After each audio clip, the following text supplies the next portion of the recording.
Hello, folks. Welcome back to the Get a Grip on Life podcast. On today's show, I have a fellow podcaster. It's my first podcaster interview with another podcaster. I can't believe it. I don't know, 60, 70 episodes, and here I am doing this. But if you want to start a podcast, that's right. You want to start a podcast, a video show, do some online content for your business, your company? Come on, man. Go to getagripstudios.com. That's getagripstudios.com, fully virtual. You can do your podcast from anywhere in the world using Get a Grip Studios. That's right. So go to getagripstudios.com. Hello, Brian. Mike, what's going on, man? I feel honored. The first podcaster on your podcast. Yeah, it's weird, dude. You know what? It's funny because I've never interviewed another podcaster. So tell me a little bit about Just Get Started. Like, how did you? I read your bio, but for the listeners, tell me how you just said, I'm just going to start a podcast. Just get started. Tell me about it. Yeah, so it's actually why it's called Just Get Started. So I'll try not to go too down the rabbit hole, but pull me back if I do. Sure. So yeah, it actually stems back, gosh, probably 18 years. I'll start there. When I was in high school, I had a great public speaking teacher, Mr. Hines, who, I don't know, for whatever reason, he took a liking to me or whatever. And he pulled me aside one day, I remember, in class, and he was like, "Hey, Brian, you got great pitch and tone. You should be on radio someday." And I said, "Okay, that's interesting. I never was told that before." But it was weird. That kind of was like that inception in my head. So for a dozen years or plus after that, I'd have these random people come up to me. Like, I remember meeting people at an airport, bar. I remember just friends be like, "Man, you got a great voice," or whatever. And I never thought that. But I've always like, okay, maybe I want to do something with the voice or with radio or whatever. Well, when podcasting started to get popular, and my brother had a podcast probably, 8 or 9 years ago now, and did that for a little bit, and kind of got to know podcasting a little bit. And I listened to a lot of stuff, especially over the last 4 or 5 years. I said, "Man, I really want to start a podcast. I think this would be cool." And so I was like, "Great, I'm going to start one." So this is back to kind of put a time check on it. This is like 2015. I said, "Great, I'm going to start a podcast." Well, I went to a conference that I kind of got connected with. It was a great conference for like sports designers, for like graphic designers and stuff. And I met a guy, Adam Martin, there, who has a great podcast, Makers of Sport. And I talked a lot to him about this podcast idea. And he's like, "Yeah, man, you should start one," and gave me some tips. So I said, "Great, I'm going to do it." Well, a year went by and I never started the podcast. So I had ideated, I'd made excuses, just like, we all do. And I saw him at the same conference in 2016 in the summer. And I kind of was, tail between my legs. I'm like, "Oh yeah, I had a lot of stuff going on and what have you." Yeah, excuses. Excuses, exactly. So I said, "No, man, I'm doing it this year. I'm going to do it. I'm going to get the podcast started. I'm excited for it." Another year went by. So now we're summer of 2017 and I did not start it. And again, you got to imagine over those 2 years, like a lot of things have been happening in my life, just in general, just how I was thinking differently and how I was trying to improve my life. So finally, it was like July, I think, of 2017, I said, "Dude, I'm starting it." And by the way, the founder of that conference, we were all kind of a group of 3 talking. I said, "I'm starting this podcast and you guys are both going to be guests on it." And as I was ideating over the next month or two of like, okay, what am I going to do with this thing? Just Get Started kind of crept up and really that was the inception point, I guess, of it. Because I'm a big like San Francisco 49ers fan, NFL team. I was going to do like a podcast on them. I was thinking of doing, stuff on golf because that was my background. Well, the reason Just Get Started, because I said, man, there's got to be a lot of people like me in their mid 30s. They have a good life, maybe they have families or they have a good career or whatever, but they're happy in quotes, but they're not fulfilled and they want to do a lot more. And they kind of feel like they're in this cage and they want to kind of let out and say, what can I do to really impact the world in a better way? But they just got to get over that fear. And the fear was to just get started. You got to take that first step. So that's why it's called Just Get Started. I started it in the fall of 2017, and here we are 2 years later. I'm just about, as we're recording this, episode 77 is being edited and it'll launch next week. So kind of pumping through almost an episode a week is my goal. Okay. So that was what is was helpful? Yeah, no, that's very helpful, man. So, let me ask you this.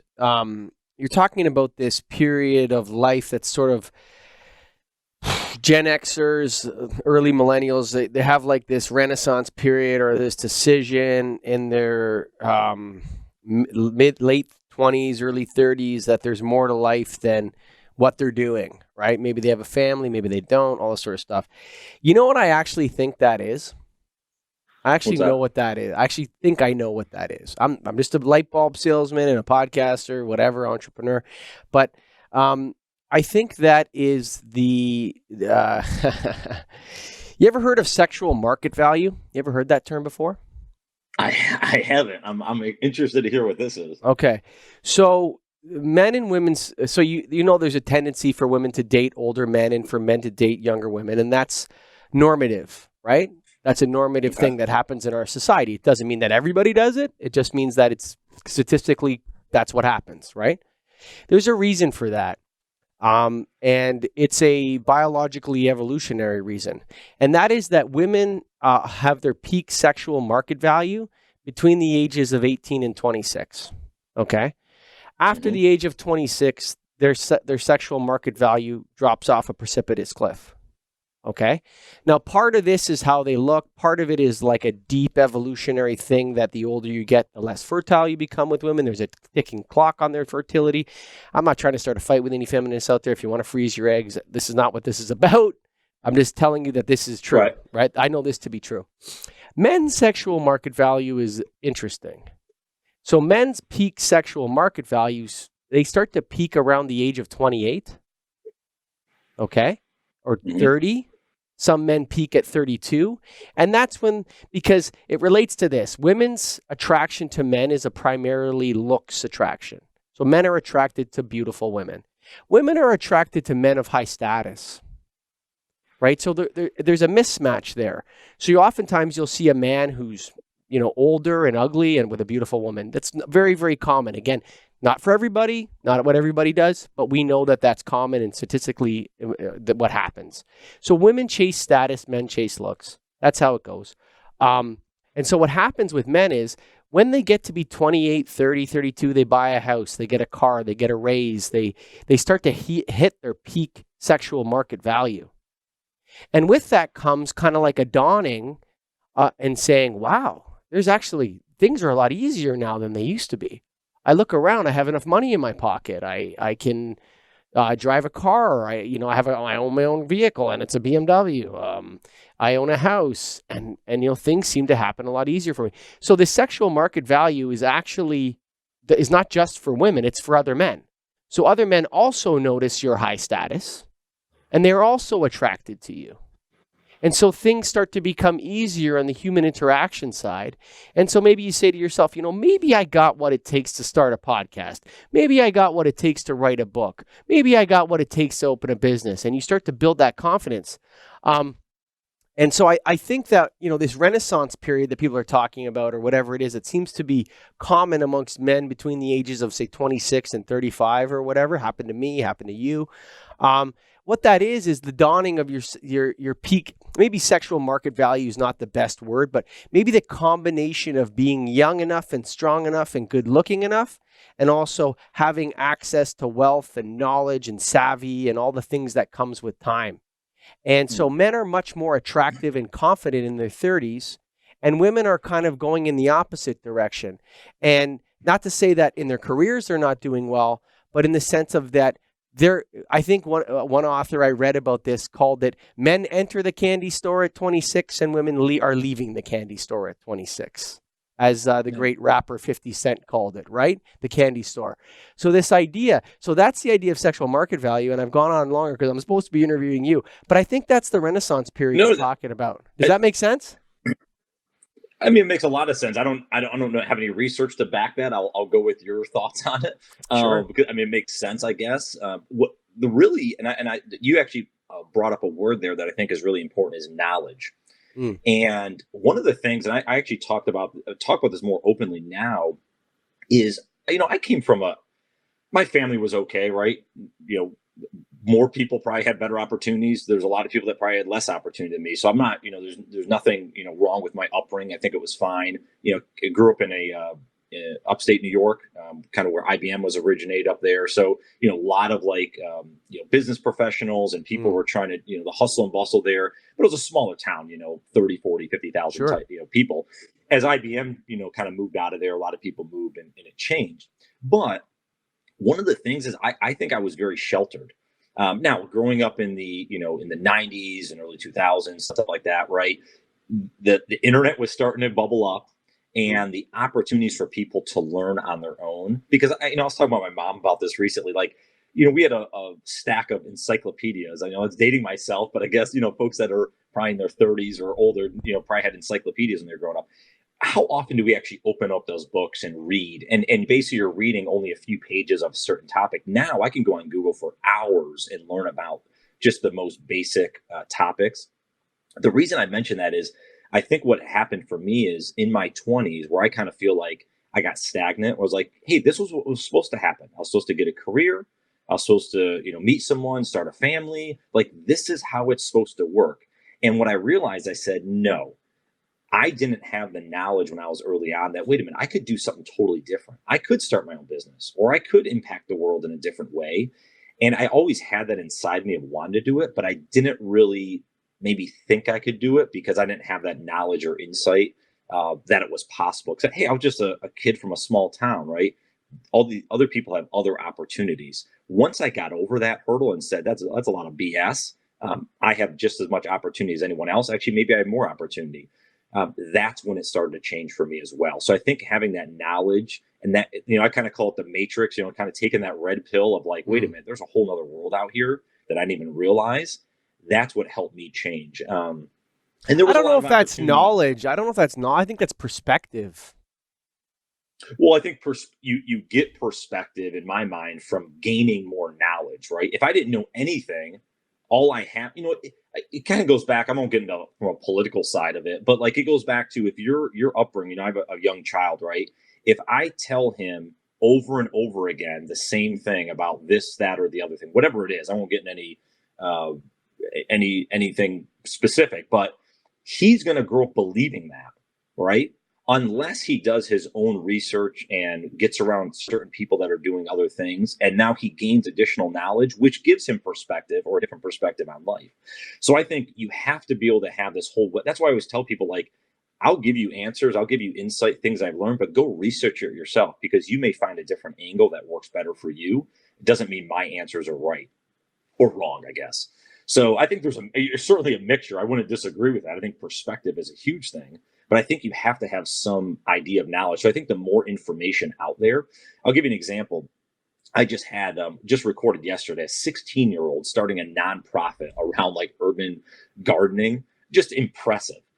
I don't even remember what I was doing at 16. I was playing golf, chasing girls. I was, I was like, whatever, just trying to stay afloat. So it's just amazing to me. And when I think back on that interview, all the things she was saying, it was all around having mentors around her, being able to go Google a lot of stuff, having different now competitions around entrepreneurship that didn't really exist 20, 30 years ago. So I think the access there to knowledge, which ultimately is perspective in your word, is really, it gives people the opportunity, like you were talking about our age, to maybe that we didn't have 20 years ago. I don't think that'll happen as much because I think these kids are exposed to so much nowadays where they're going to have access to a lot of that at an earlier age. And that's why we're seeing almost people age up, if you will, versus older generations. So anyways, that was a long, really rant or No, it's tangent, good. but It's good. But I you know know this what? is my belief, I'm you not know. sure that parents can indoctrinate their kids as effectively as maybe they could in the past. I think if you try to indoctrinate your children, I mean, I think people are, I'm not so sure people change that much as they grow and develop. I think a lot of people are born with their personalities in a sense. I think that you're born with different levels of disagreeableness, for example, or agreeableness, and you're born with a certain amount of IQ and conscientiousness, and so I'm not sure that the oyster is available to everybody, but I think it's interesting that you're talking about that 16-year-old and, having a support network around her that's able to help her, tackle something in the world. But I have a question for you, and it's a little bit facetious and tongue in cheek, Okay. but I want you to answer it. What makes you think you have the right to impact the world, and why do you think it's positive, your impact? Because there's a sense in reading your biography that if you make an impact, it's going to be a good impact. And I'm not so sure Mhm. that everybody that wants to make an impact and everybody that goes out to make an impact makes a positive impact. Yeah, you're probably right. I mean, there's probably impact on the world, and we see it every day. That's not positive, right? Sure. That's just, I mean, I guess it's just a choice that I made. I think going back to, I agree with what you're saying is some sort of, again, the whole born with it thing, right? We can argue that all day, right? Because I don't Mm. know if there's any factual where you can actually like test it. But I believe as well, like, certain personality traits, certain things you are born with, and then getting in the right situation. Mm. Um, so part of that is that's why I talk a lot of my podcast about that nature versus nurture argument. Mm. I think it's a huge thing. I think the nurture part, I was around, even though I had parents that bickered time from time to time and whatever. I was around some really good people growing up. My grandparents had a massive impact on who I am today, Mm-hmm. just because they were always good people. They were always doing really, I always saw them helping others and always, kind of caring for others before themselves. I always tell this story about my grandmother. She just passed away earlier this year. Sorry to hear that. And she was my last living grandparent, but like she would always like, and you probably had people in your life like this. We'd all eat dinner, she'd make dinner for everyone a lot of times, or we'd go over there like on a weekend. And she was always the last one to eat. And that never left me as a kid. Mm. And even to this day, like, in the organization I work at now and all this stuff I'm doing, I always try to think of that perspective as how can I give first, as best as possible. And I probably don't do it as well as she did, but that's really, it's been my upbringing that has helped me and give me that, kind of what you had asked of like, no, I can make an impact on the world. I think we all can make an impact on the world. We're all living in the world. Why can't we all make an impact? Now we have to make a choice. Is it going to be a positive or a negative one? So that's why a lot of the content I put out, a lot of the conversations I have, it's always a positive tone because honestly, I have a variety of different people, but all in the same light of just the opportunity that gratitude is so important, in my life right now, is that I'm so lucky to even be doing like the fact that I'm talking to you, like that's pretty lucky that I get a chance to talk to you, have this conversation, Mm-hmm. Likewise, answer my back man. and forth. You know what I'm saying? Because at the end of the day, I mean, you could have said, oh, Brian, I don't want you on the podcast or whatever. Like, that can happen. The fact that, like, hey, we're talking, we're having a conversation. You and I would have never met, right? If we both weren't doing podcast. My assumption, right? We live far away Sure. enough from each other. We Sure. may have Sure. connected.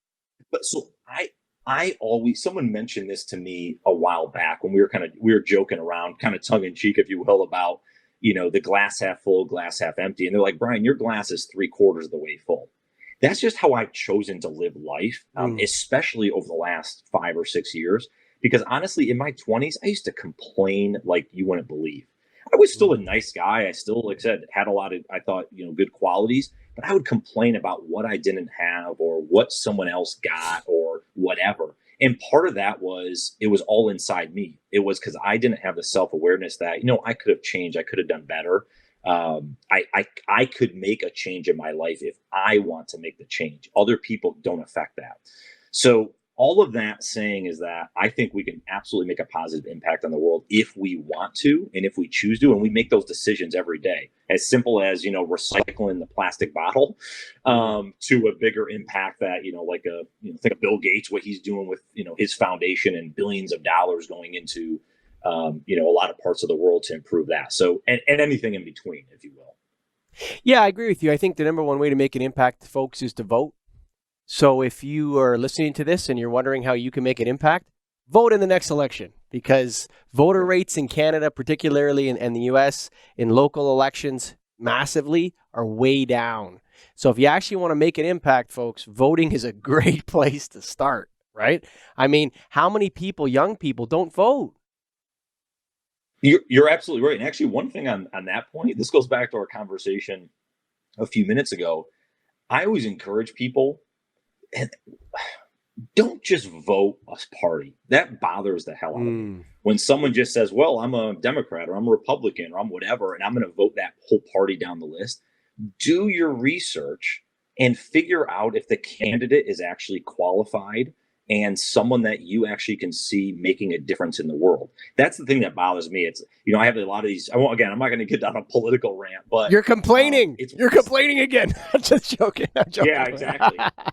No, you're right.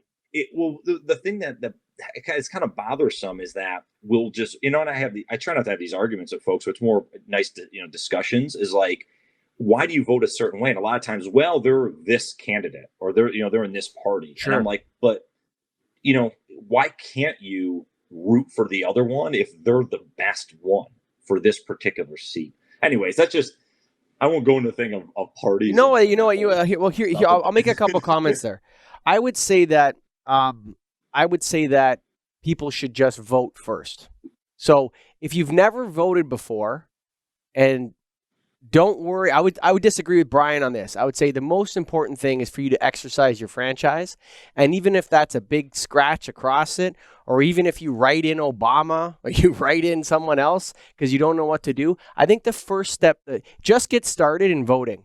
How about that? I think that's really important, Brian. And when you go into a situation, I don't disagree with you. I do not disagree with you. I mean, and then maybe step 3 is like, let me quiz you here. Who's your local educational counselor, or who's in charge of the educational council in your local district? It's tough, man.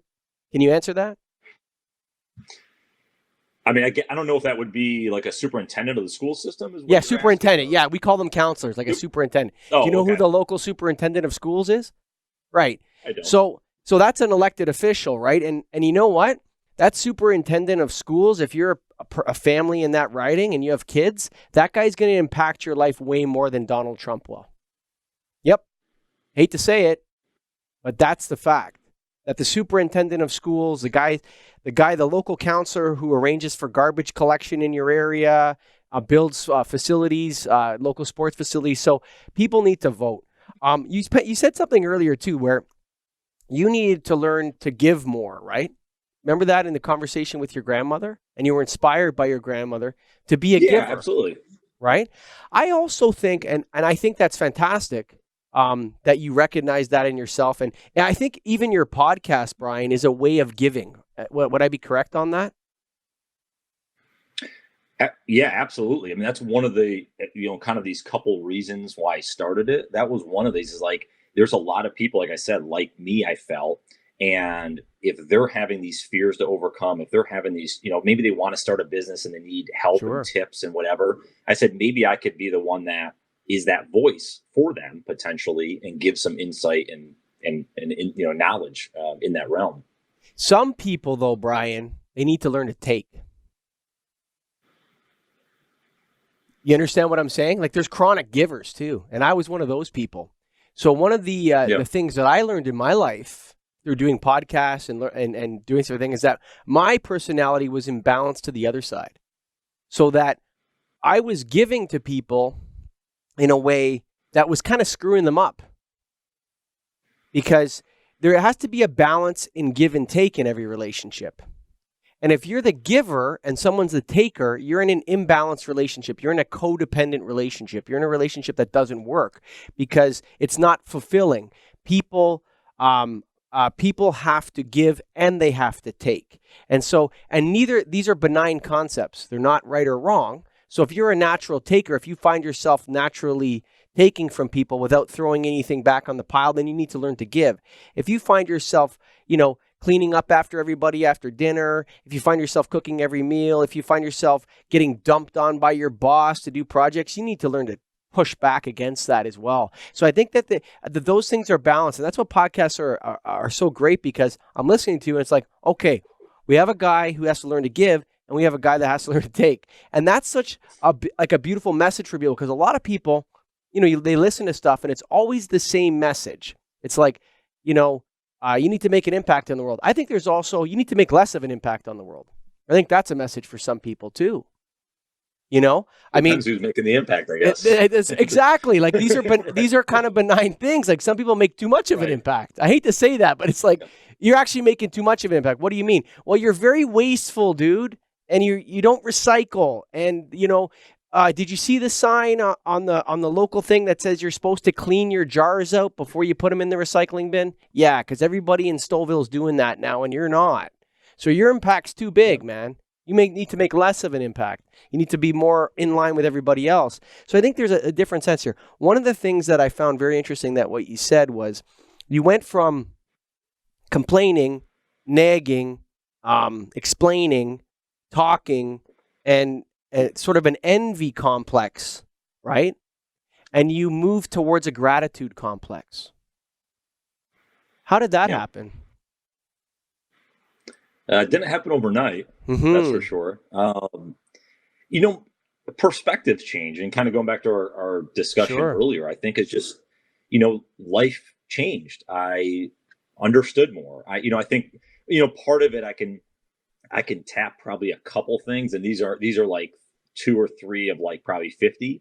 One of it, my son being born, I Mm. think that gave me an incredible perspective on, what am I doing? Again, it was the soul, and anyone out there that has kids, right, or about to have kids, right, it's the whole focus of like, how do I make sure this child has not only the greatest life ever, but he understands what he could do in the world.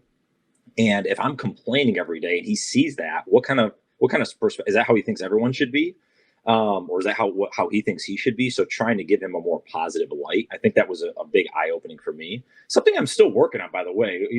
Again, it's not like I don't complain about things. I definitely give my opinions on stuff, and I'm observant on stuff. Sure. Going back, just to be I clear, think right? there's The a difference complaining in is more. commenting. I It's the think there's a self difference. awareness. I think there's a difference Yeah, in it's more commenting. the self awareness. Sure. That's right. And also, but complaining has an element of envy and disrespect in it. And I think what you're saying, introducing gratitude into that.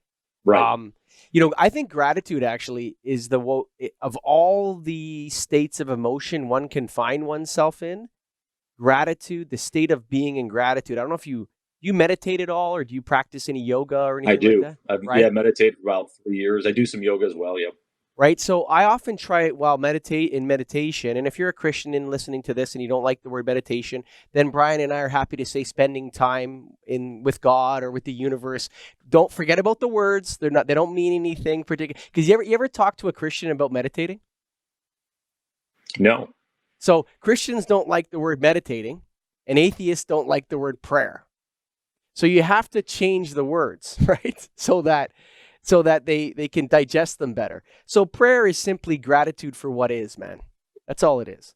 Like when you're truly Yeah. praying, you're grateful. That's it. You're saying thank you to Yeah. the universe, to God, to whatever. When you're meditating, you're sort of invoking, and for me anyway, you're invoking a listening perspective, or you're invoking. So for me, the cultivation of gratitude is the most wonderful human experience that you can Yeah. engage in on a daily basis. And I find yoga is very helpful with that, and meditation as well. How about you?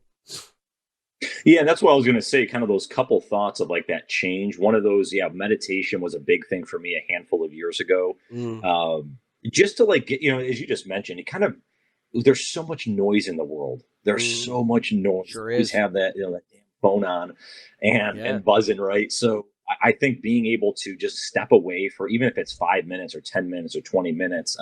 I've actually found I started to meditate a lot at night now, Mm, almost helps me go to sleep. sure. So it just kind of clears a lot of my thoughts out that are Sure. in my head. But so yeah, that was a big thing for me in terms of the gratitude piece. I'll say another thing though is it's kind of on the line of gratitude, but maybe thinking about the world different. As I mentioned earlier, kind of gaining more knowledge and insight. I Mm, talk about this a lot. Is back in 2011, I came across who I deem one of my virtual mentors. This phrase I use, Gary Vaynerchuk. I'm sure a lot of people know Gary that listen on this podcast. Um, Very obviously well-known businessman and stuff in the US, but I started listening to his content in 2011, one of his keynotes, and obviously his message has changed a ton over the last 8 years. But the reason I mention that is that gave me an insight of like a different world that was out mm, there, sure. and that really that life is short, right? The whole adage, he talks about this a lot, is like when you're 90, kind of maybe in the wheelchair in the nursing home, you don't want to have regret. That's the worst thing in the world. That, hey, I should have done this, or I should have tried this. So that was that big thing for me, is like, wait a minute, I'm so lucky to even be a human, to have this opportunity, to be who I am. Let's go out and try to do things a little bit better going forward. And gratitude was a big part to get me there, kind of having that mindset, that always being thankful and optimistic about each and every day. It sounds easy. It was hard. It still is hard, but it's a matter of always having that perspective on things, that it could be a hell of a lot worse. I got it really good, right? It could be a heck of a lot worse. So let's go ahead and use that motivation each and every day to kind of be better. So anyways, that's kind of how I think about gratitude. I would say this: if you're born between 1945 and today, you have been lucky enough to have been born in the greatest time to ever be alive in the history of humanity.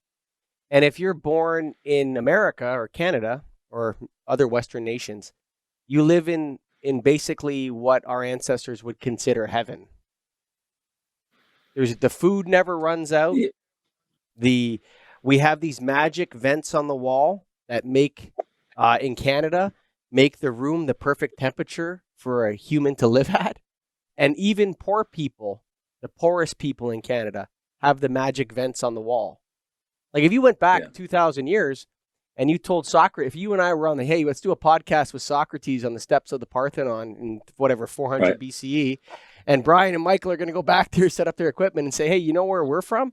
We have these things that have all of human knowledge on them. Everything you ever wrote is in the palm of our hand. So I think a lot of people lack that perspective, that in America, especially, or Canada, this is a wonderful, wonderful place to live. And the opportunities are endless. I think Gary Vee made a left turn a couple years ago. I'm not so sure about him anymore. I think he made a left turn in a positive way. Do you? To be honest. I'm not a big Gary Vee fan, but I get why people like him. How's that? Does that make sense? I get it. I get the Gary Vee thing. But even to that point, right? And like, I don't consume his content a ton anymore, right? I'll see it in some feeds and stuff like that. I'll watch a video here and there. I used to watch hours and hours and hours of Gary Vee content, because that was, for me, again, I didn't have a lot of mentors around. I didn't have a lot of people around me that were entrepreneurs that were kind of doing this stuff. So for me, that was my outlet. That's why I say a virtual mentor. But the reason I like his message is he's kind of a no nonsense, like, just go do it. And really forget about the noise, if you will. Go do it and figure it out. And he's a little brash, right? He's got his his mouth, right? Sometimes that people don't like him for. But yeah, I mean, I think you understand him. But everyone has that, right? And there's people that other people follow. Maybe it's not Gary Vee, it's someone else. Yeah, I'm not here to tell anybody who to be inspired by. If Gary Vee inspires you, get after it, man. Yeah. If Jordan Peterson's your guy. That's another, like, I'm big on, what recently, over the last probably 2 years or so, and I just actually finished his audiobook, is David Goggins. Do you know who David Goggins is? Who's that guy? He's known in the US a lot, but he was everyone should, if everyone listens to this podcast, David Goggins, Goggins. His book Can't Hurt Me came out, I think, a year ago. Buy the audiobook. Don't buy the reading version, I guess you call it, the word version, the text version, because it's almost like a mini podcast, but he has a guy that narrates it and then he jumps in. But this guy, his story, almost anyone listening would be like, oh my God, I have it so good. And for him to do what he's done, the base of the background is, right, the simple background is he was an Army Ranger. He went, basically his big thing was he went to Navy SEAL school and was a Navy SEAL. Now he's an endurance athlete. But the things that he had to overcome, losing like 106 pounds in 3 months to even qualify for Navy SEAL school, like, there's some incredible things in there. And anyway, so he's out there a lot. He's on a lot of podcasts and stuff. But what I'm saying is, like, having these people where it's like, you can take little nuggets and say, hey, other people are doing different things, or I think the word we've used a lot today is perspective.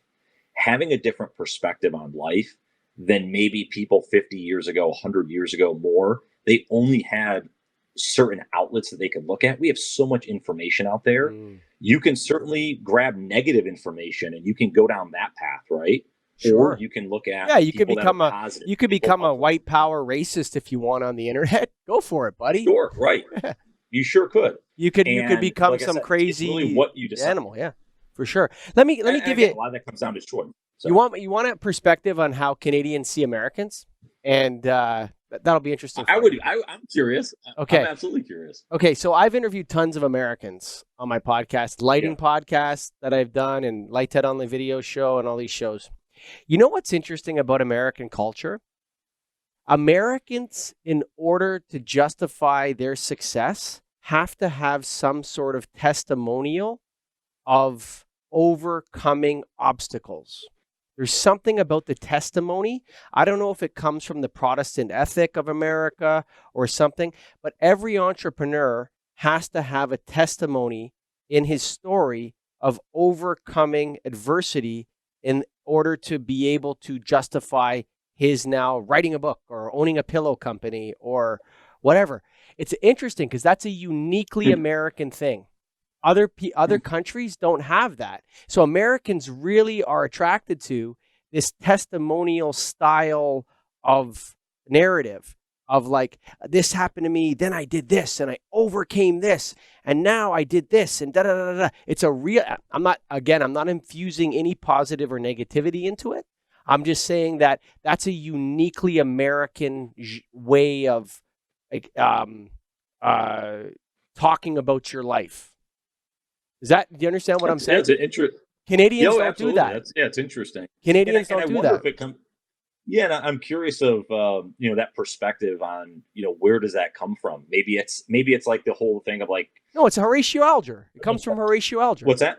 It's deep in American lore and history. It goes back to Horatio Alger and the whole idea of the whole American idea back to Manifest Destiny. I mean, the whole thing is like this overcoming of obstacles. Right, exactly. You got to climb that mountain. But I Yes, you got think to fly to the so the moon, way you right? did it. Yeah. It's almost like it's a justification. It's like, hey, I did this, so Yes. now I have now this. I can do that. I think that's the dark side of it. I don't think that, I think that the justification side is like a dark side. But I've called a couple people out on their testimonial stories. Okay. Yeah. Like I had one guy that came on my show and he was telling me how he slept in his car and, he was living in his car and da da da da da. And then it turned out that he was actually going to a conference in the town and the hotel rooms were sold out. So, oh, really? Yeah, he wasn't actually living in his car. He slept in his car for 2 days or something like that. And really, he didn't go to get his master's degree because he wanted to pursue this other avenue or whatever. But he had this testimonial story to back up his thing. So there are people that do overcome hardships, and Americans are the best at it. Actually, it's a wonderful culture, America. But it's an interesting. So to add on that point, the nice thing with like Goggins that we're talking about is everything's fact checked in there. Like, I'm sure. No, I'm not questioning it. There's a lot of. No, I'm just saying for like folks listen, like the documentation of it is really interesting. And obviously there's pictures online, he has videos and stuff. But yeah, it's really cool. Like a story like that out of not only if it's fact checked, but the fact of I think he's in his early 40s now. Like he had like the transformation, I think, when he was in his late teens. So like this is something he talks about like has been ongoing. So it's really fascinating. Yeah.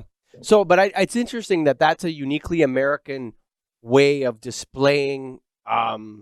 Here is the path to my success, and here are the obstacles I've overcome on the way. You can do it too. That's an American thing. Yeah, it's not. It doesn't. Yeah, I've never thought that deep into it. So no, it just doesn't happen as much in Canada and other countries. There's more of a. It's a different perspective. I wanted to ask you a little bit. Sure. You mentioned fatherhood. How old is your son? He's 7. 7. Okay. So I believe that fatherhood or parenthood deeply changes people's perspectives on the world. Yeah. So when you become a parent, you all of a sudden short-term things become long-term things, right? All of a sudden you start voting in your local election for who the superintendent of education is or what have you, right? Those things become important to you. How has fatherhood changed you, and what was the difference between the pre-fatherhood Brian Ondrako and the post-fatherhood Brian Ondrako? Well, I always wanted to be a father. It's something even when I was a kid, I remember like being a teenager and stuff. I was excited to like have a family and like have have kids and stuff, which is interesting. But I just going back to what I was mentioning, my 20s, the complaining and stuff. I don't want to use the word selfish, but my lack of vocabulary, that's the best word I'll use, is like, it's all about me, right? Is I'm doing whatever I want to do. I don't have to worry about. Now this child enters the world, Mm, and it is my duty to protect them and make sure that they have everything they need to be successful, to be, gosh, just to live, right? Food, mm, whatever, just the sure. necessities. But then I'm the one that's actually giving them perspective on life early on, right? Hmm. I'm influencing. Sure. So it changed my whole mindset of just like the world now. It's not just me; it's me and this Hmm. kid, and we kind of got to go through it together. So that's just what I mean. It's really simple. It just changed my thought. Like I said, that's where the gratitude started to come in more. Like, wait a Mm, minute, life is one, how fortunate we are. You think of the again. We don't go into the astrological stuff or anything like that. Like, I mean, billions of stars out there. There's, probably, I don't know how many billions of probably other planets, in different I mean, how lucky we are. I don't know what the stat is, 400 trillion to one or whatever to be a human being. I mean, we're just incredibly lucky to even be here. sure. That is how my perspective, I started to think about that so much more because I'm like, Sure. here's this child that I'm looking at that's trying to learn and evolve and change each and every day. And now I look how he is at 7. Do you have kids? I have four. Oh gosh. Okay. Yeah. So you have 4 times the fun that I get to. Probably. What age are they younger? So no, my oldest is 16. I have a 16, Okay. a 14-year-old, a 12-year-old, and a 9-year-old. I'll tell you this: there's a huge transition from caring from a child who looks at Brian like, "Wow, my dad is so awesome," and then they start to formulate their own opinions and they start to want to do their own thing, and then they start to disobey and talk back. It's like, what, where's that beautiful little kid that was just adored me so much? So parenting's actually uh and you know what the thing is, what happened with my kids is they actually challenged me to be better in a way by being there. Does that make sense? By Yeah, yeah, it makes a hell of a lot of sense. they were there I, they were there for me in the sense that they said, "You need to be a better man." I agree fully. I think this comes back to, again, we similar words keep creeping up in our conversation. Sure. Choices, right? Sure.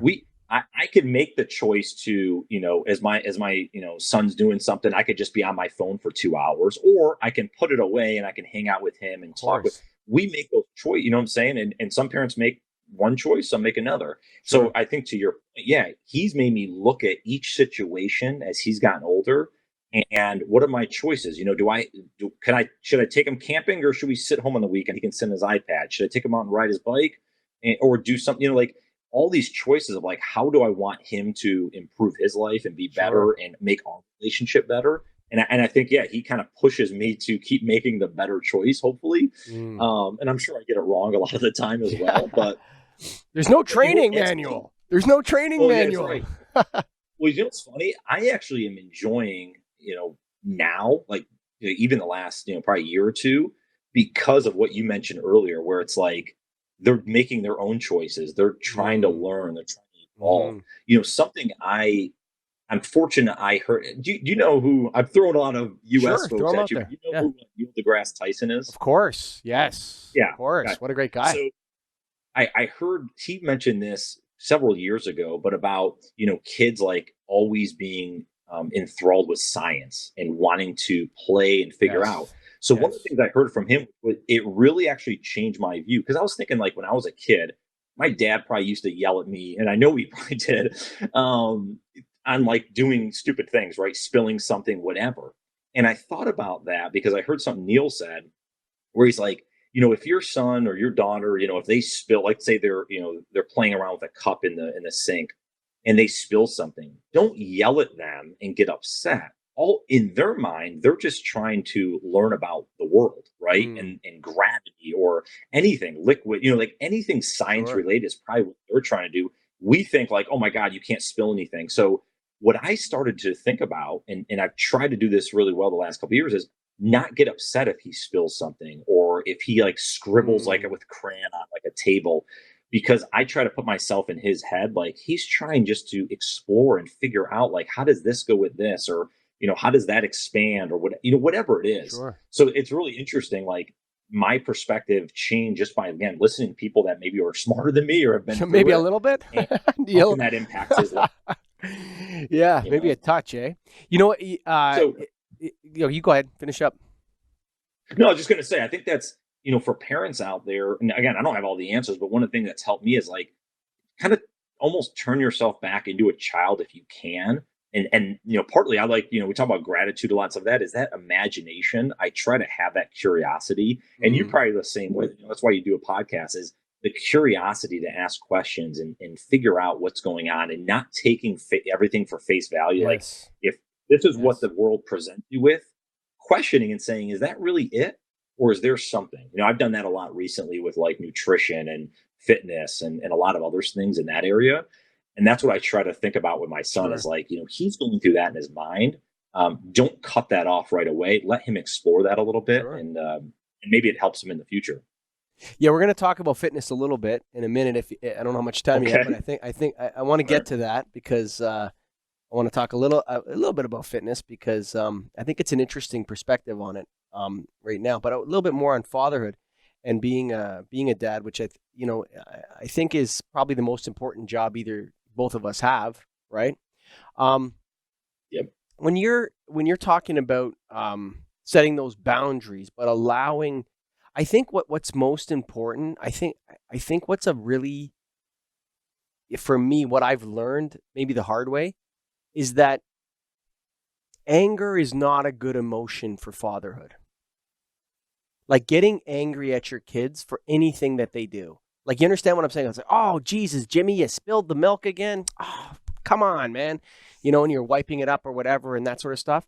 Whether or not, they're exploring or whether they've made a mistake or whatever, the best thing to be is the benevolent king. Just be chilled out, man, with your kids, no matter what they do, because they're looking for you. I think for me, my children are looking for me to be that source of stability, the guy that's always calm, the leader that's in charge, and that has, not control is not the right word, but is, like a rock in their life. And if you're angry at your kids for something they did, spilling milk or whatever the heck they did, even just getting into a fight at school or whatever, I think the most important thing is to stay calm and stay in that place of, you know what I'm saying? Do you know what I'm saying here? Hmm.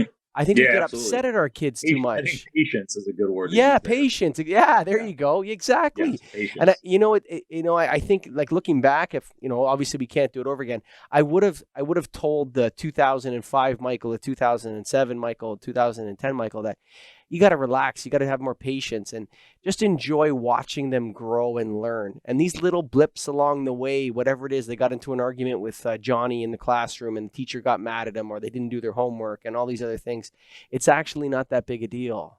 The most important thing is for them to be loved and know they're in a safe environment and have the correct boundaries of what they're allowed to do and what they're not allowed to do. You know what I'm saying? Hmm. That Yeah. would be letting them explore that. Oh, they spilled the milk, big deal. Who cares about spilt milk? Really? You know what I mean? Yeah. I don't know how we get this in our heads as parents, where it's almost like, I don't know if you in Canada it's hockey. That's the problem. Okay. I don't know if it's soccer in the US or what sport it is, baseball or football or whatever it is. I remember my son played a pretty high level of hockey, and he didn't want to play hockey every day. And he told me that after this one season. But I remember I was talking to the coaches, and we're this really intense middle of the season, whatever. And because I don't understand why this kid on the team is doing this, da da da da da da, and making this mistake, da da da. He was asking me, and I said, because he's 10, Yeah. Yeah. he's 10 years old. You know what I'm saying? It's like, there's the perspective too, like, it's just a sport. So I think as coaches, fathers, parents in the community, I think that it's important to, again, perspective is I think we might call this one perspective. Yeah. Oh, gaining exactly. gaining perspective with Brian and Michael. If I add something on top of that, I used to teach golf for a living. That was my first career. Mm, I was a PJ professional and had a teaching business and stuff. And I used to teach a lot of juniors. And one of the things that And I always said this is like, parents, you probably learned this from hockey then, but like they push their kids way too much, and they're living vicariously through the kids because maybe Yes. they did what they wanted. And Yes. like, cause I had a lot of people that, had kids that were like 5 or 6 or 7, they want to get golf lessons, and we'd work on like, the grip and like how to set up properly and those type of things. And they'd be like, well, is he ready for tournament play? Or is he, I don't see him progressing as much as the other kids. And I'm like, relax. He's 6. Like, Sure. he could Sure. not do anything in golf for the next 4 years, pick it up again in 10 and be fine. Yes. Because there's plenty of stories of, Greg Norman's a great example. A lot of people know the Shark, especially older Sure. folks. Now he's retired, obviously, but the Hall of Famer. I don't think he picked up a club until he was 15 years old. Never played before he was Sure. 15. And there's a lot of those stories. And there's the Tiger Woods stories of having the club in his hand since he was a baby, and hitting hours and hours of balls. That doesn't really happen as much. So I think the thought for parents out there is, stop pushing your kids. Let them have fun. Let them Yeah, try for things. sure. And if they pick it up and enjoy it, then when they're 10, 11, 12, and they say, hey, Dad, I want to go to the golf course, awesome. And I think that, to your hockey point, like, we're getting, I don't know why that is. It seems I'll like, tell again, you, it keeps aging. I know who did it. I know who. Now, this has always existed, but you know who made it worse? I'll tell Who's you, that? Malcolm Gladwell. Oh, the You know, 10,000 hours. yes, that was the worst thing to tell And I don't everybody. think they're, yeah, and I don't even think there's a lot of, and Malcolm seems like a very intelligent, guy. I don't know. I thought there was some stuff rebuting, like, it's not really 10,000 hours. That's kind of like almost is a metaphor. Is that what I'm using? Yeah, no But way. kind of like it's, so I think you can learn. And again, it just depends, like, what's expert status? Again, is that Tiger Woods if we're talking golf, or is that someone that played collegiate level, or is that someone that could break 80? Or again, is it hockey? Is that being Wayne Gretzky, or is that just someone that's, it made it past its rec league team? So like, what does expert mean? Yeah, And is everyone going to be an expert? Because I think there's that's a whole nother avenue, because there's additional skills and partially luck, right? Now, we can't all be LeBron James because I'm not 6'9" and can dunk a basketball, right? So I'm not going to be LeBron. So at the end of the day, like, the comparisons there, I can practice for hours and hours and hours and hours and sure. hours, but I'm probably not going to get to that level. Yeah, and I mean, So, the whole NBA thing, like, you know how small Steve Nash looks, Canadian, by the way. You know how small Steve yeah. Nash looks on the Right. NBA court? You know how small he looks Oh, compared gosh, to yeah. right. That's a big hockey player. Steve Nash Okay. would be a Yeah. big pro hockey player, just to give people perspective of how big Okay. NBA players are. Like, how these guys are Yeah. crazy huge, right? Like, LeBron is a monster, dude. Like, that guy's Yeah. never mind Dirk Nowitzki or Shaq. These, like Shaquille O'Neal. Like, what are you talking about? That's a human being. That guy's enormous. Right. But Right. so it's funny because I took my son for a couple private hockey lessons. I bought a 5-pack from this guy, and we were talking, and one of the other parents brought his kid there every single day of the week for a private hockey lesson in the morning. And I was talking to the guy after, and he's like, yeah. He goes, it's funny thing about hockey. I said, what's that? He goes, there's kind of 2 stages to hockey. And I said, oh, yeah, what's that? He goes, the first stage where a lot of people get out of the path towards professional is when they introduce hitting, right? So you could have an amazing hockey player that you train for 10,000 hours or whatever it is, but as soon as they start body checking, that guy doesn't want to play anymore. Some kids love the body checking and other kids don't. And then he said the second phase after the body checking is when the boys start to turn into men. And he said some of these guys are going to be super strong and other guys aren't going to be super strong. That's it. Some of them are going to grow. Like, you're going to see these kids and they're going to be just physical specimens. And they're going to have whatever the chemicals, the genetics, whatever it is that they need to become a professional athlete. And other kids are not going to have that. And there's nothing the other kids that aren't, the 99% of the other kids that aren't going to have that level of physical ability to compete. Not only that, though, but also the mental competitive level, the ego trip that's involved. One of my good friends on the podcast, he's been a mentor to me. He was a first-round draft pick in the NHL. And he was talking about the competitive instinct level as you go higher and higher. It just gets crazier and crazier, like how competitive the guys are, how strong they are. So professional athlete stuff is really a lottery. I mean, I think there's 24 kids in Canada per age year that ever play one game in the NHL. Hmm. It's like 24 or 32 or something ridiculously low that ever Yeah. that ever get there. Let me ask you about what physical fitness means to you. You talk a lot about CrossFit. Your CrossFit, you call it a journey, which is interesting. It is a journey. Yeah, It is a journey. I think what's interesting about CrossFit. So I don't do CrossFit, but I work out every day. But Okay. I find that I started working out too late. I started working out when I was 38, and I really hurt myself doing hang cleans. I hurt my Okay. wrists. Like the way you come like this and you pull it up. Yeah. Mm-hmm. I hurt my wrists, and I was like, you know what? And then someone was like, you should come do CrossFit with us. I'm like, it took me like 3 months to get my wrist fixed. You know what I mean? And so some of the movements in CrossFit kind of scare me a little bit. So I've stayed away from it. But I know, and I got a ton of respect for the people that do CrossFit because I've seen some pretty brutal workouts that they do. But there's almost like a church-going religious aspect to CrossFit that I see with people. There's a bonding amongst the community of CrossFitters.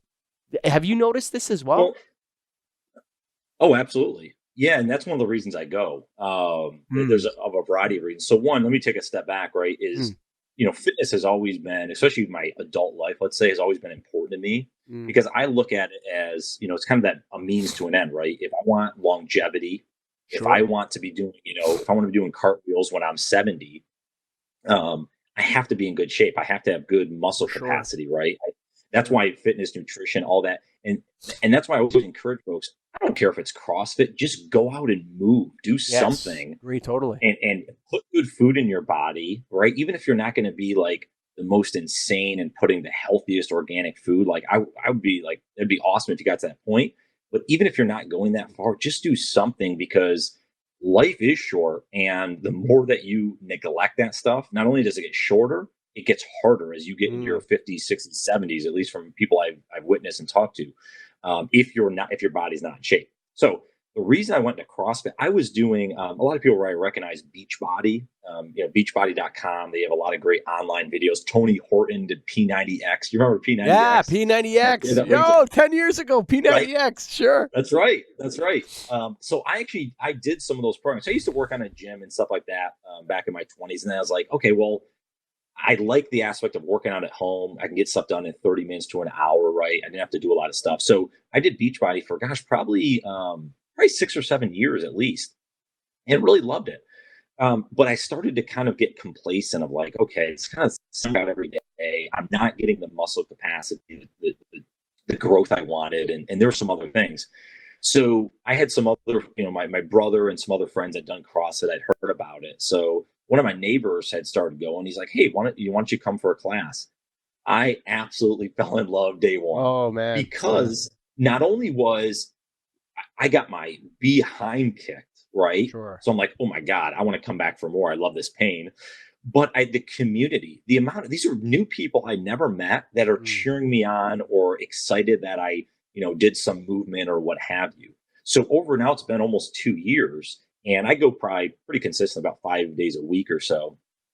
But what I've started to learn is that, to your point about getting injured and stuff, I think there is a myth that CrossFit is like all these big athletes like lifting heavy weights and whatever. That was the probably the norm, I bet, years ago. They've changed their tune a lot, and they're really adaptive to anyone. So there's modifications you can make. There's a lot of things where maybe you don't use a barbell, you use a kettlebell instead. So Mm. there's a lot of things that they are adapting with it. But I just enjoy from the fact of I could look at what my PRs, my personal records were maybe a year and a half ago, and look at what they are now. And I know there's growth. I know my body has changed tremendously. But what's also changed, I think you'd mentioned this earlier, but about like, professional athletes, is my mind has changed. Mm. Mentally, I'm actually stronger because I'll push through a workout. Maybe something where I thought I'd quit. Like the other night, we had this really tough workout with like wall balls and rowing and just a variety of different movements. And I literally thought in the second round of wall balls, like in my mind, like I Mm. almost quit. I'm like, oh my God, this is just brutal. I'm just beat up. But you know what? I stuck through it. The motivation of people around me, people like that finish were cheering me on, and I ended up finishing the workout. And it's just one of those things now in my mind. I'm like, hey, I could get through that again. If that workout comes up or a similar one, I know I can get through it. So mentally, I'm stronger. And that's what, physical fitness, I don't think is just physical body, what you see. It's actually in your mind where you could overcome other obstacles in life because you've pushed through something maybe in a workout. Well, that's So, anyways, proven. that's kind of how I That's look actually at it. that's actually science. So they know that the best way to keep your brain going good when you get older is to stay fit, to keep moving. You know what? You mentioned another thing. Yep. So I played a lot of rugby when I was younger, and Oh, that's interesting. yeah, I don't know. I got into it in high school, and I played in what you guys would call college. We call university, but um, I played for university, and so I didn't play after. I got injured really badly in second year. I got a really bad concussion back before concussions were a thing, where you got your bell rung. That was kind of the hockey uh, mentality in Canada. Oh, you got your bell Right. rung. Yeah. You got your bell rung. Get Yeah. back out there, right?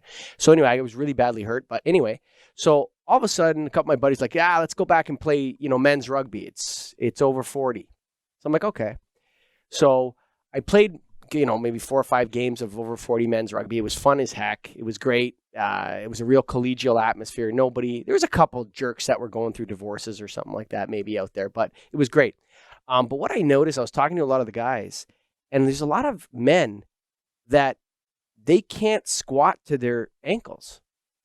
They can't bend over. You understand what I mean? Like they Yeah. can't, they Oh, don't have a full range of motion in their 40s. I see it Like a lot. I have a lot of you, friends like that. never mind squatting any weight. They can't take their own weight and touch like squat down and get their bum down to the floor and come back up. They can't do it. They're going to Yeah. fall over. And these guys are Yeah. playing rugby. And I thought to myself, I totally agree. Like, I think it's important, whether you're doing CrossFit or you're just doing some light weight training or pushing a sled or doing something like that, you got to keep that range of your muscle motion, because as you get older, that's going to tighten up more and more and more and more. And you're going to have, you're just not going to be able to move in your 60s and 70s the way you want, the way you think you want to. Yeah. Well, you talked about yoga earlier, and I done some yoga over the last few Mm, years, right? Not consistently, but here and there. What I've really entered in more in my life, especially the last couple of months, is stretching. Like mm. consistently stretching, maybe 30 minutes, upwards. I was doing it for a little bit. I had eye surgery recently, but like, an hour a day. And I'm actually going back to that Wow, you're to stretching really for an get, hour a day. yeah. And I actually have a Wow. challenge I'm doing. If anyone wants to do it with me, I have something, I won't go down the rabbit hole, but this dozen months of discovery that I'm doing next year, 2020. In February, the first month is a digital detox of social media, but in February, it's going to be 29 days because of the leap year. But basically a month straight of stretching for 1 hour every single day for the Wow. entire month. Something other folks, they want to follow along, they could do it with me. But the reason I think that's so important is because I had been lifting weights for 2 straight years, putting on a lot of. I mean, I gained almost 30 pounds, Mike. 30 pounds of muscle? In well, 30 pounds total. A lot of it's I don't have my fat percentage is under 20%, so a lot of it has been muscle. But I So was hang on, how tall 170. are you? How tall are you? Six. I'm shrinking. 6'2.5" Yeah, or okay. so So right now. so I'm 5'7". So if I put on Yes. it's an inch. So Yeah. that's like So 18 pounds for me or whatever. But yes, okay. yeah. So I was 170 when I got in the scale before I did my first That's CrossFit lean, workout, dude. Yeah. For and I've 6'2". trimmed down because I've been doing intermittent fasting and stuff the last four Sure. months. But I'm about in the high 190s now, mid 190s. But I was at 202, I think. So I gained upwards of 32 pounds was the highest Wow. over whatever. But that was going back to that's putting in the time. I put in a lot Sure. of time. I was eating 3,500 calories a day. Like I was doing a lot to get to that Sure. point because that was one of my goals. Yeah. But anyways, so that's why I think stretching, because what I noticed was my muscles were getting so tight as they were getting bigger and stronger, but they were tight. Interesting. So I said, Interesting. man, as I get older, I'm no spring chicken anymore. I'll be Sure. 37 next year. So Sure. I said, I need to stretch this out a little bit. And I've Sure. noticed even just in the last few weeks, stretching a lot, it's been made a massive difference in some of my workouts. So So yeah, so you're saying that you're actually stronger from stretching? Well, not so much stronger is that I have more range of motion. Range of I could motion. do.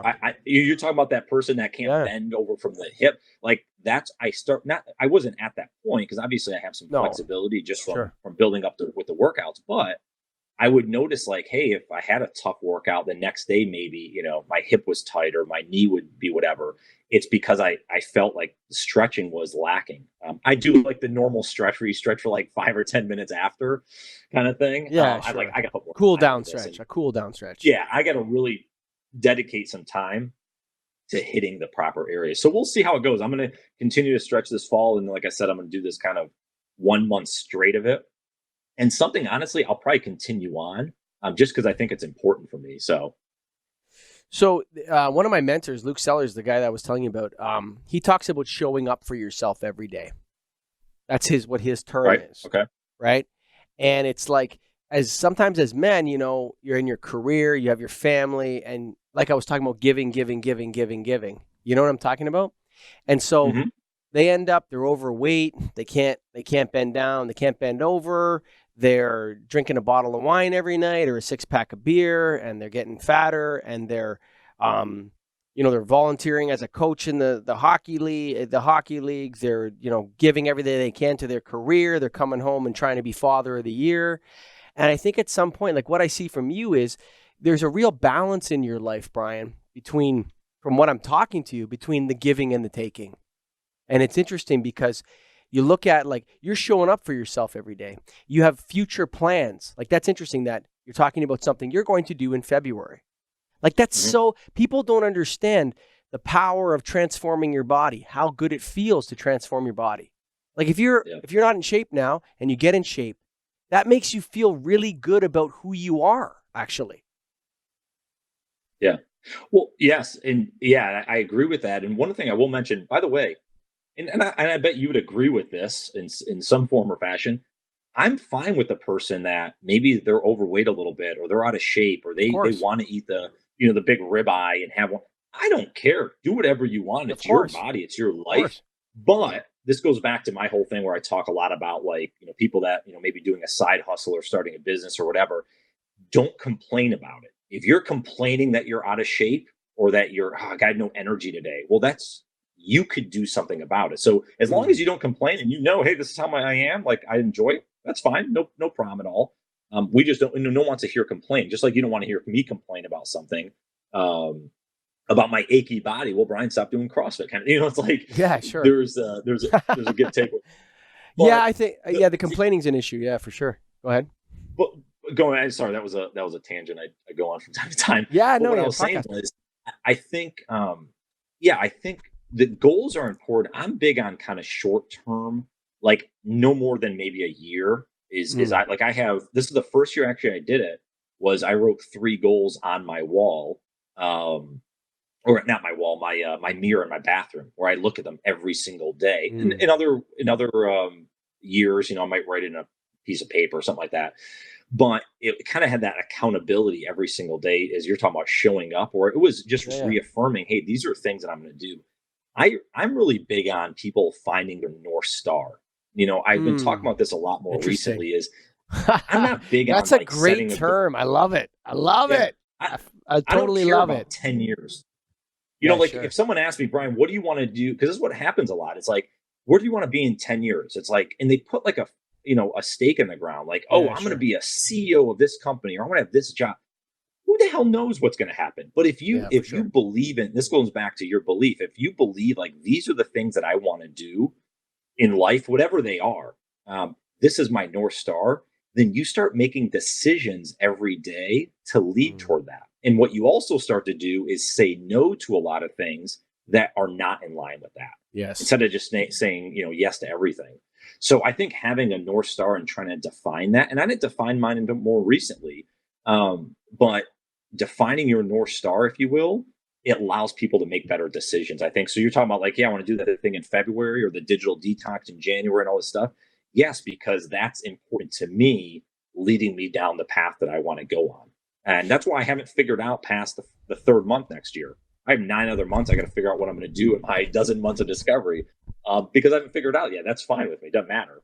is something that'll impact that later part of my life. The word journey is important to you. That's what it's interesting. And you're talking about that North Star. I think Hmm. as we're on this journey, and you talked about like the sublimity of the universe, right? So if you think about Hmm. it, like you're on a half melted wet rock spinning around a nuclear fission reactor that's spinning around the universe at hundreds of thousands of kilometers an hour, and then you come back and you realize that your suffering is real, and that the fact that you can't bend over, like you can take it either Right. way. You can go from huge specifics down to minute things, and Right. oftentimes when I'm taught, one of the things that that's very basic in that thing, a short term, like, yeah, I was about to say short term thinking is good, but it kind of is in what we're saying. It's like, if never mind what you're going to do in 10 years, what are you doing next Tuesday? What are you doing Right. tomorrow? Right? And if that's, I'm going to go for a walk, and instead of eating a donut at work, I'm gonna have a salad for lunch or whatever. Like little tiny incremental things like that over the course of your life can make a big difference. Um, You know why, Michael? I think you're onto something. And we've all been through this, but I personally, that I failed at this a million times, mhm. is that we set a big goal in the future. Hey, in 10 years, I want to do this. But guess what?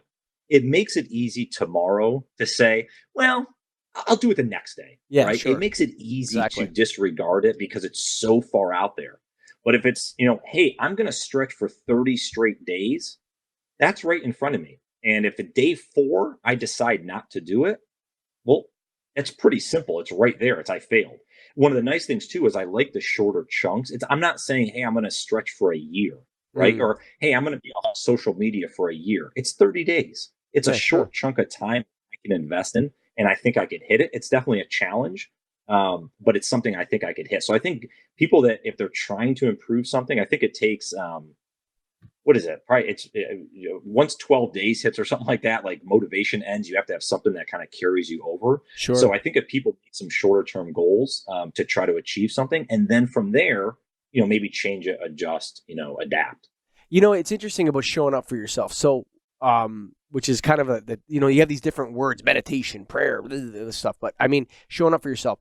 It's interesting how you can actually sabotage your own internal credibility with yourself, you know, by pushing things way far in the future, procrastinating, not being a professional in your job as best to, what all these little things.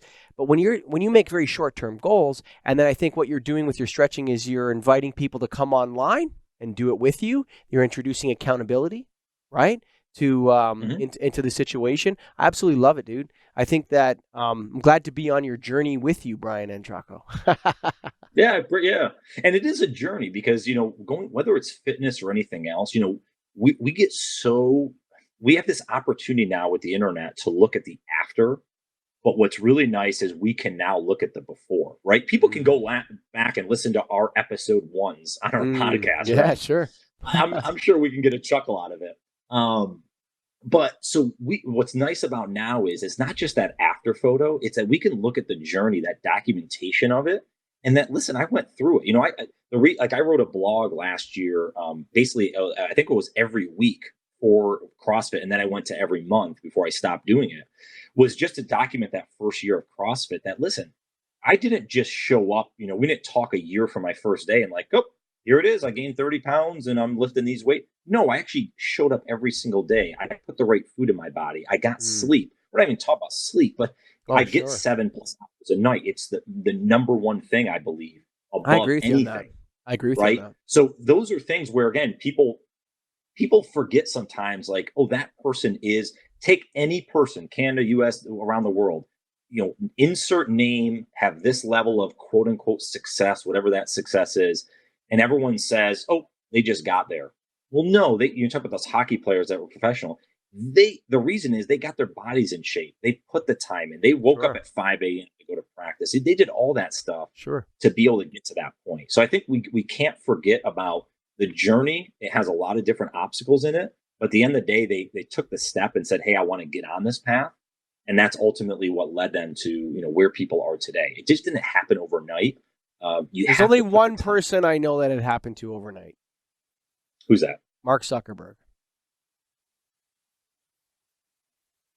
Why do you say that?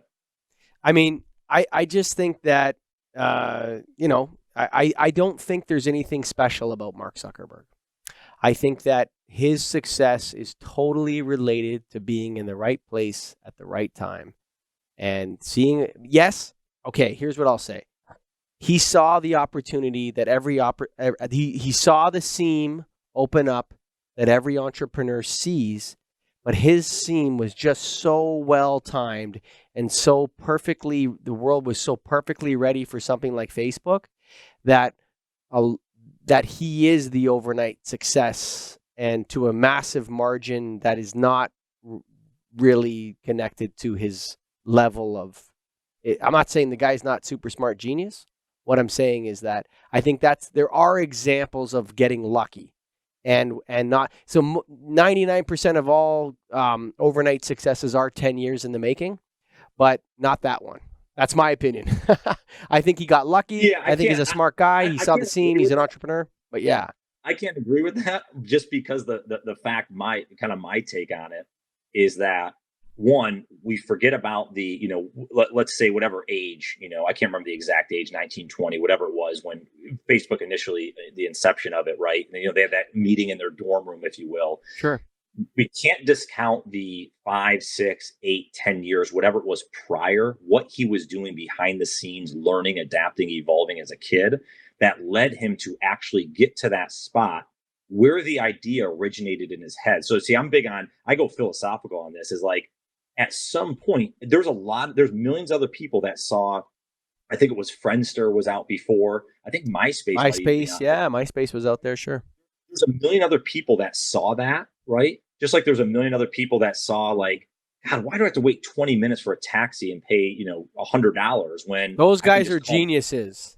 Okay, right? that'll. But it's also the same thing of, Henry Ford, right? He was an innovator back in his day, right? That we don't talk about as much.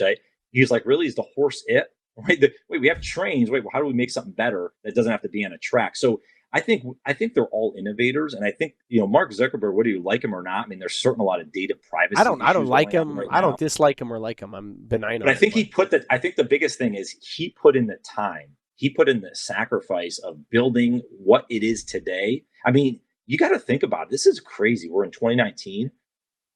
Facebook is probably the most influential company in the world. When you think about it, it impacts 2 billion people.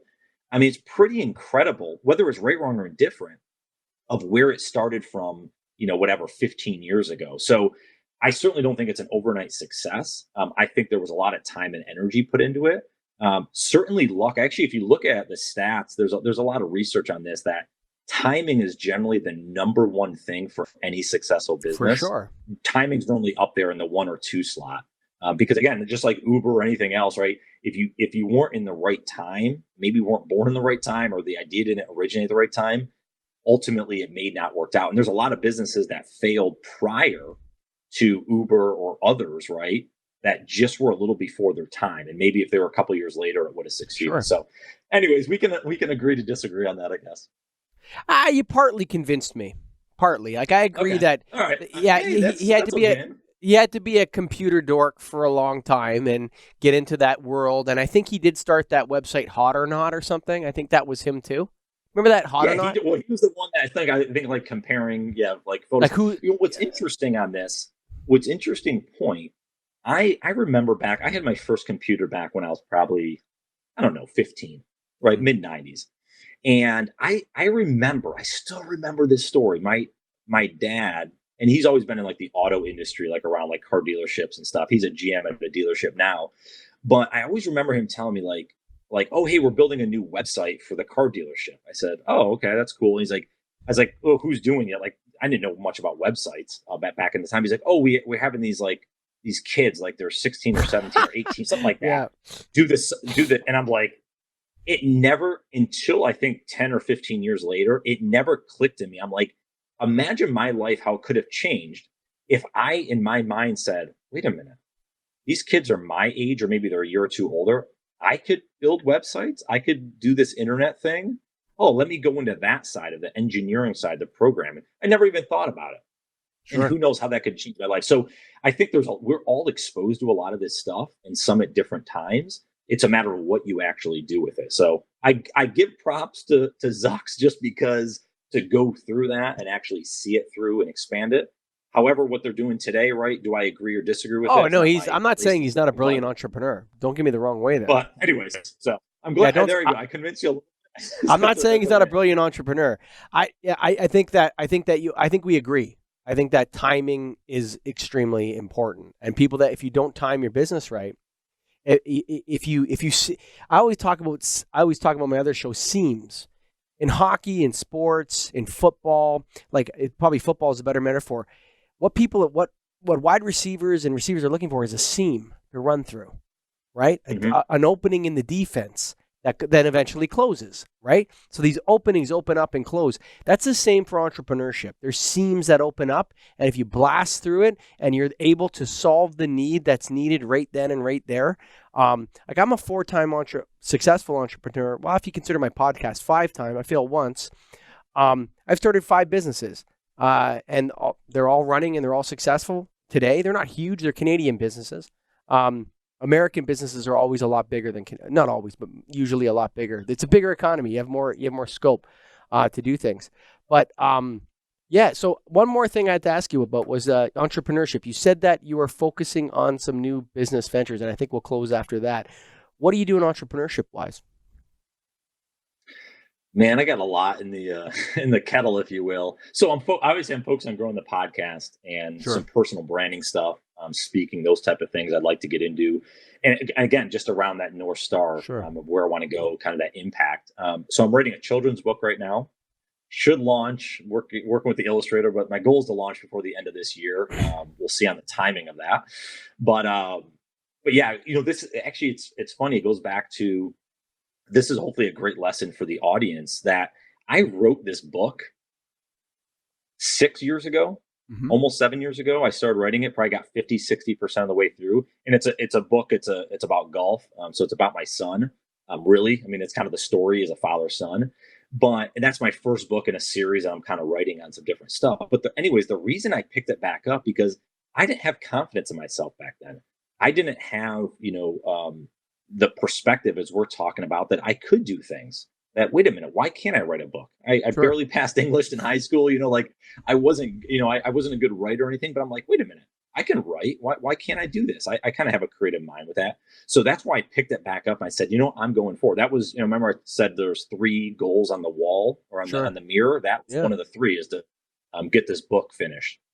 It's completely finished, the writing of it. Now it's a matter of getting the illustrations and that comes down just to timing on making sure that hits. So the goal is to hit by the end of November here in 2019. But again, it may taper off just depending on drafts and stuff like that. But anyway, so that's kind of my big step next.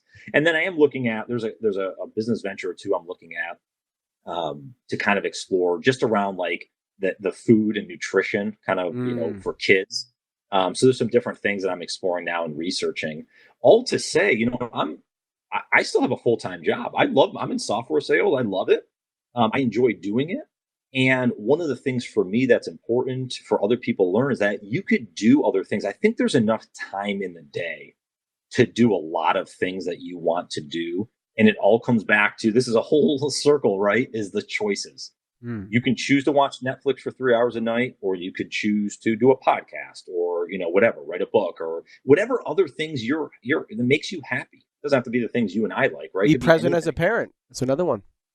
Be present as a parent, right? If you want to do that. So, and there's also that time, I look at like last night, I was editing this next episode of the podcast. I put my son to bed. We read a book a little bit. He fell asleep. And then for the next 2 hours after that, before I went to bed, I worked on the podcast and Mm. did a few other things with the book.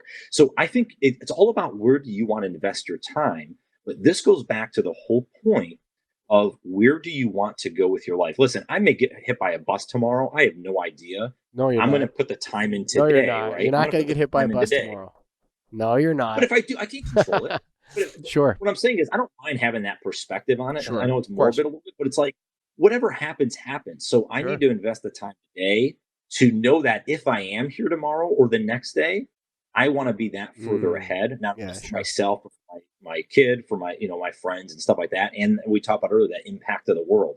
So I think you have to put the wheels in motion every day. You can't just kind of, whatever you call it, right? Check the clock kind of at the end of the night Sure. and say, oh, I'm done with work and I'm going to go relax. Yeah, Fine. If relax. that's That's what you want to yeah, yeah. do, Well, remember, let if that's what you want to do, but when you're 50, 60, 70, gosh, I really don't want you to have regret that you didn't try, well, let me you throw know? this at you, Brian. I talked to another guy on my show, and I'm not sure about this, but I'm starting to become convinced by it. The more I'm when in meditation, when I think about it, and all that sort of stuff. Where you spend your time is what you value by definition. So, if you Hmm. spend Yes, I would agree. like if you spend, let's say, you spend 5 hours sleeping, and you should spend 8, and you spend 8 hours working and 3 hours watching Netflix and 20 minutes parenting and 0 time with your spouse, then that means that you value work, sleep, Netflix, kids, spouse. That's your order of priorities. I would agree with that, and I think that that's a great point for people. Is that how do you look at your day? For instance, if you take 8 hour workday, let's say someone's working a full time job 8 hours. What are you doing in that 8 hours? A lot. I would almost encourage people to, and I actually did this a while back, is to really audit your day. And Well, you that's might a good find that idea. you spend 30, 60, 90 minutes, maybe more, of wasted time. Sure, Coffee talk, right? Water cooler talk, getting distracted, sitting in a wasted meeting, those type of things. sure, So where could you prioritize your time? That whole Pareto principle, the 80-20 sure. rule. How do you prioritize your time better so that you can say, you know what, I'm going to, hey, maybe at lunch, I'm actually going to have an hour to work out, right? Or, Sure. hey, after I leave work, I can turn the phone off and I could spend 2 hours with my kids. Sure. Whatever it is, I think we can look at it because a lot of people are like, oh man, I had a busy day. Really? What'd you do? And Yeah, it's sure. amazing because I remember doing this to myself. I'm like, Brian, you're wasting a lot of time just in useless crap. So And back, as I started to focus, it yeah. was amazing how that changed my day. So here's the thing that's hilarious. Whenever somebody that doesn't have kids, and I don't mean to be judgmental, obviously people are tired, but when someone that doesn't have kids comes to me, I'm so exhausted and busy. I'm like, buddy, come on, man. You go home to your apartment at night. What are you doing? You don't have any Yeah. kids. I mean, I hate to say that because it's like, oh no, I just work this sort of stuff. But it's interesting because I think that if you did your day audit, that's a great way to put it, to do a day audit. And if you put that thing on your device and it demonstrated that you were spending 2.5 hours on social media, then you went home and you spent 2 hours watching Netflix or sports or whatever, and you spent, half an hour with your kid and 0 time with your spouse, that by definition, this is hard for people, but that by definition means that you care more about social media and watching Netflix than you do about your spouse and your children.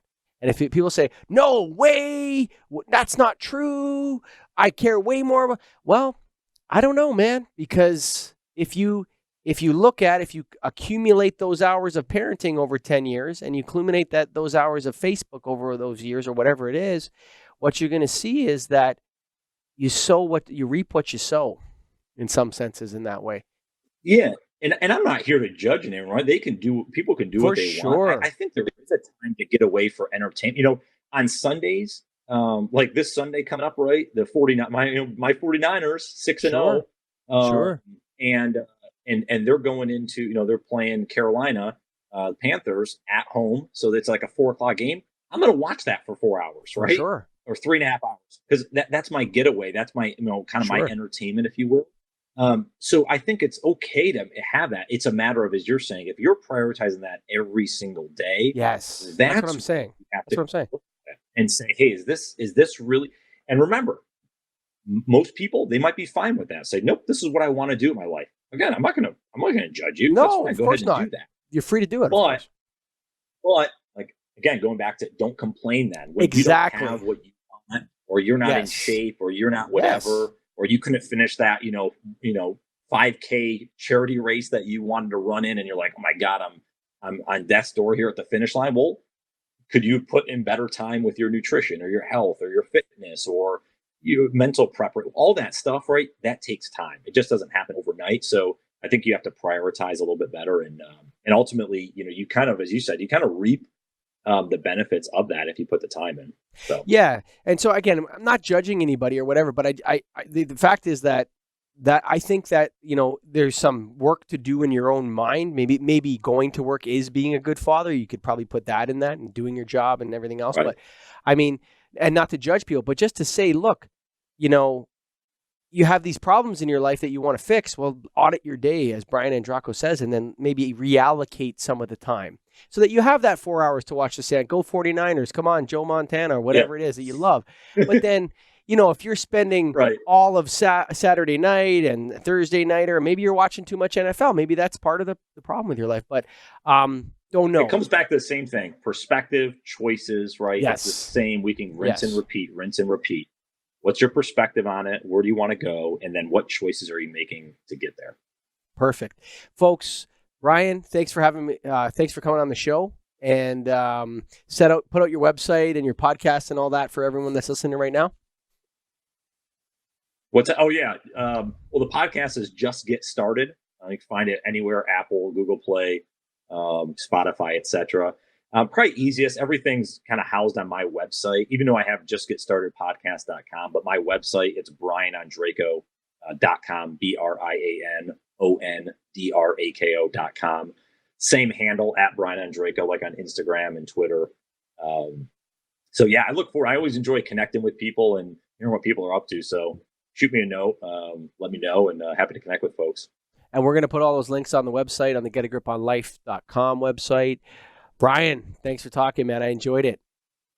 Man, this was a fun conversation, man. Sure, man. I enjoyed it as well. Thank you. Folks, if you want to start your own podcast, or if you're interested in creating digital video media for your business anywhere in the world, go to getagripstudios.com. That's right, getagripstudios.com. Thank you for listening.